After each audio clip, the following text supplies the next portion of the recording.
Merry Christmas, everybody! This is Laura and Arnie with Crazy Cool Cakes. Today we're going to be teaching you how to make this adorable topper you can keep or give as a Christmas gift using polymer clay. Be sure to check out the link underneath the video for all the tools and materials. The first thing I'd like to do is show you the fastest and simplest way to condition your clay. Depending on the color and the brand, the clay can start off a little bit tough, so we need to condition it to make it pliable and easy to work with. As you can see, this is easily done by going over it with your rolling pin several times. To make life easier, I only condition one small section of clay at a time. This is 1/4 of the entire brick of the Princess Pearl clay. Once conditioned, I'd like to keep my clay in little bags just to keep them clean until I use them. You'll want to condition all of your clay right before you use it, and of course only the amounts that we're going to need. Here I'm conditioning the full 2 ounces of sunshine colored clay. I've already previously conditioned the individual sections and now I've put it all together. One of the reasons I love working with polymer clay is because it's so easy to get cracks and wrinkles out. They can be easily smoothed over. We're going to start creating the cupcake wrapper portion of our topper. Place the ball on your tabletop and roll it back and forth with your hands so that we can flatten the top completely. As you can see, I'm holding my hands slightly at an angle so that the bottom part of the wrapper will be more narrow than the top. Pinch the entire edge of the top of the wrapper so that you can make it nice and sharp. You can continue to flatten the sides by rolling it on your table or again rolling it between your hands. Now we need to flatten the bottom of our cupcake wrapper. So for this, I'm using my fingers and also turning it over and pressing the entire thing towards the table. To flatten it even further, feel free to use any straight tool you have available and use it to push down on the bottom of the wrapper. Reach towards getting the sides as straight as possible and your edges as sharp as possible. To make the indentations in my cupcake wrapper, I'm going to use a Wilton modeling stick. Place the blunt end on your table right next to the clay and then just push the stick towards the clay. Work your way all the way around and make sure that all of the indentations are evenly spaced. Remember that polymer clay is non-toxic, so it's perfectly fine to use the tools that you use for cake decorating on your clay. Just make sure to wash them after you're done. But of course, if you're like me and you like to buy lots and lots of tools, you can buy tools that are specifically made for clay. Now we're going to make the icing for our cupcake, and we're using all but a tiny little bit of the Princess Pearl clay to roll out a giant long worm. Make sure that both of the ends are nice and pointy. Roll it out so that your worm is the same width throughout. Mine measured to just a little over 14.5 inches in length and 1/2 inch in width. Choose the side of your cupcake wrapper that you like the least and make that the back. Curl one end of your icing worm and you're going to place it right on the edge of the cupcake wrapper. You want this first initial placement to be hanging just a little over the edge of the cupcake wrapper. Now we'll just carefully wrap the worm around, and as you go higher, make sure that you wind it a little bit tighter. You want to take your time doing this to make sure that the opening is perfectly centered on the top of the cupcake. When you're near the top, you want to tuck in the very end of the icing swirl. Press down the entire worm to make sure everything is nice and stuck. Check for any gaps or openings in the clay. Gently press it down to minimize these areas. The opening at the top should only be about a 1/2 inch in diameter. I've already conditioned about 1/2 brick of my brown clay, which is about all we're going to be using. We're going to make our little gingerbread arms next, and for this we're going to roll out 2 small balls of clay. Each one of these will measure about a 1/2 inch in diameter. Roll each ball into a teardrop shape and then use your finger to semi-flatten it. Be sure to leave it somewhat plump. The arm I made is only a little over 1 inch in length. Make the second arm to look as much as possible like the first.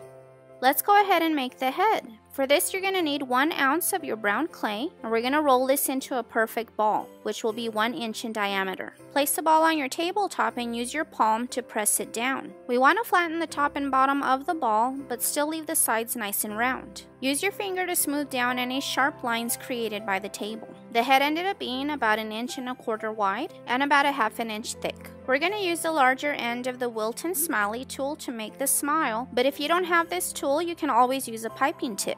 For the dimples, I'm going to use the smaller end of my Wilton veining tool. With the hook facing up, gently press it into the ends of the mouth.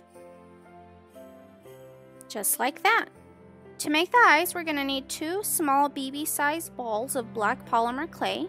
We're going to roll each one into a little tiny teardrop and then flatten it completely with your finger. Be sure they're both the same size. Carefully place each eye directly above the dimple. You want to have the top of the eyes slightly angled inward. Our gingerbread girl has tiny little eyebrows, so we're going to roll a very small little ball of polymer clay into a little tiny worm. Make both ends pointy and trim them off. Slightly arch each little eyebrow and then position it over the eyes. You can give your gingerbread girl different little expressions depending on how you place the eyebrows. To make the little white details on the eyes, I'm going to roll out a tiny little ball of my pearl colored clay and roll it into a very thin worm. I'm only going to cut this long enough so that it wraps around the bottom part of each eye. And then I'm going to go ahead and make each little end pointy and arch the little worm and place it directly over the black clay at the bottom of the eye. I think these little details make her look so cute, kind of remind me of the Precious Moments characters. Be sure to give these little white worms a little tap to make sure that they're not going anywhere, and use your flat tool to nudge them into place so they're nice and flush with the eye. Now we're going to give her adorable little nose. For this, just take a very small amount of the Princess Pearl clay and you're going to roll it into a little capsule shape and place it right between the bottom of the eyes. Now we're going to add the cute little icing details on the gingerbread's arms. So for this, you're just going to take some of your pearl colored clay and you're going to roll it out nice and thin. Place the end of your worm towards the back of the arm and you're going to wrap it over the arm in a wavy pattern.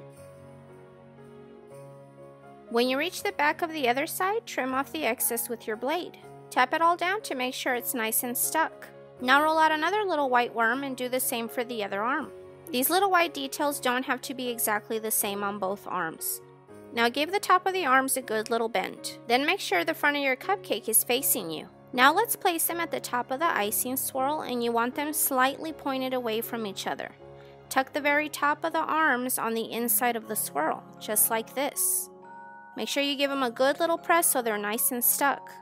Before we add the head, we need to insert a toothpick right in the center of the cupcake. You only want it sticking up about a ½ inch. Now carefully place the head right onto the toothpick and make sure you give it a good press. Make sure it's nice and stuck. Make sure the bottom of the head is touching the top of the icing swirl and is up against the little arms, just like this. Now get ready for her to look even cuter. We're going to give her cute little icing detail on her head. Roll out the worm just as thin as you did for the arms, but this one's got to be a little bit longer. Trim off one end and you want to start right in the back of her head. Place the little worm around her head in a wavy pattern, and then when it meets up at the back, go ahead and trim off the excess. I can't believe I have nothing to say here, other than thank you for purchasing your tutorial. Once you trim off what you don't need, you can nudge the two ends together to look like one continuous piece. Here's something I love about polymer clay. You can simply smooth your finger over and the seam disappears. Now let's use the rest of our pink clay to make a cute little icing swirl for the top of her head. Roll a little ½ inch white ball and then you're going to roll it into a thick tube and make sure both ends are nice and pointy. After rolling mine out, it's 3 inches long. Curl the very end and then start wrapping it on itself. This time we want to make a cute and tight swirl. Just like that. Be sure that the start of your icing swirl is pointing back, and now you're going to place it right on top of her head. Make sure you press it down nice and firm to make sure it's stuck.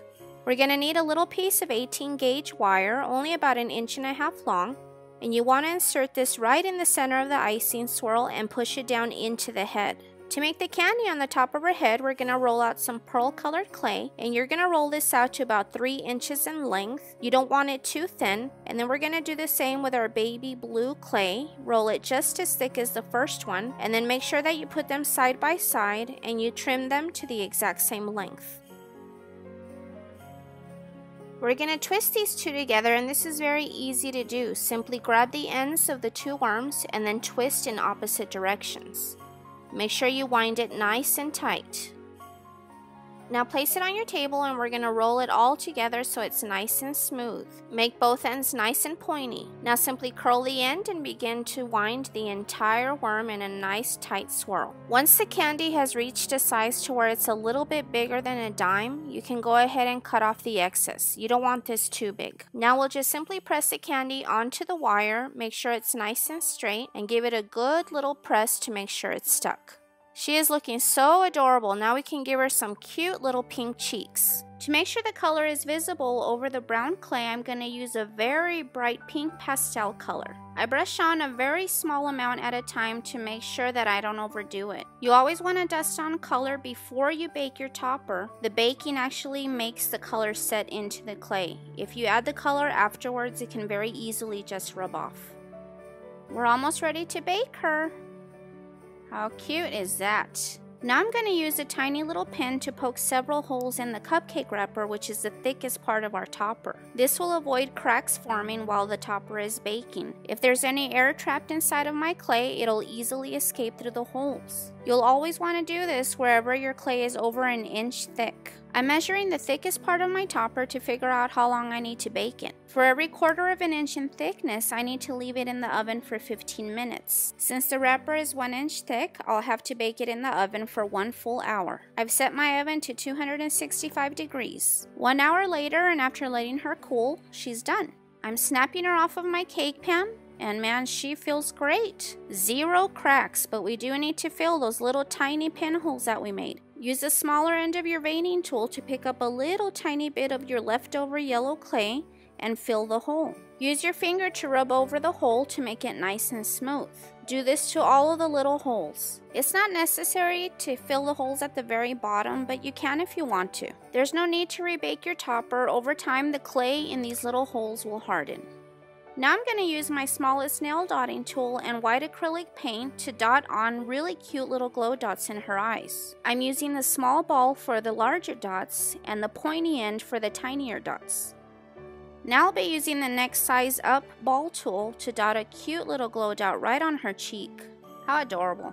Now we can start adding all the different colored sprinkles to the icing. We're of course going to start with the white acrylic paint, and I'm using my largest nail dotting tool to add little dots all around the icing. This video clip is fast forwarded, but I am dipping my nail dotting tool each time. Now I'll be using this next size down to add this beautiful blue color.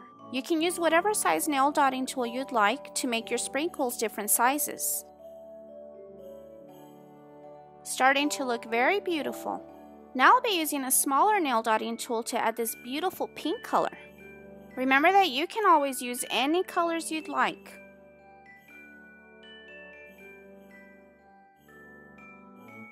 Now a different small nail dotting tool to add one of my favorite green colors.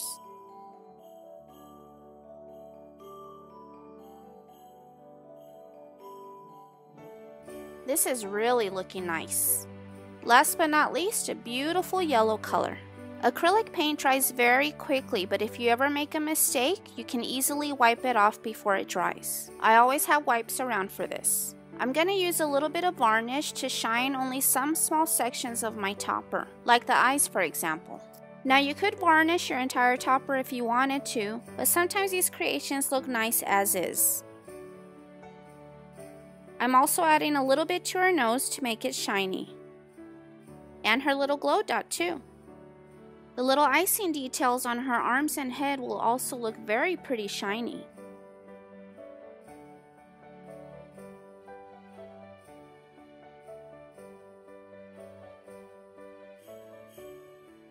The candy should be shiny as well. And the very last little thing to make shiny will be her adorable little eyebrows. I think she looks absolutely beautiful. My little gingerbread cupcake girl stands almost 5 inches tall. Remember, you can always make her as large as you want or as small as you want. I hope you enjoy making this adorable little topper, and I hope it encourages you to continue working with polymer clay. It truly is a wonderful medium to work with. God bless you, everybody. Have a very Merry Christmas.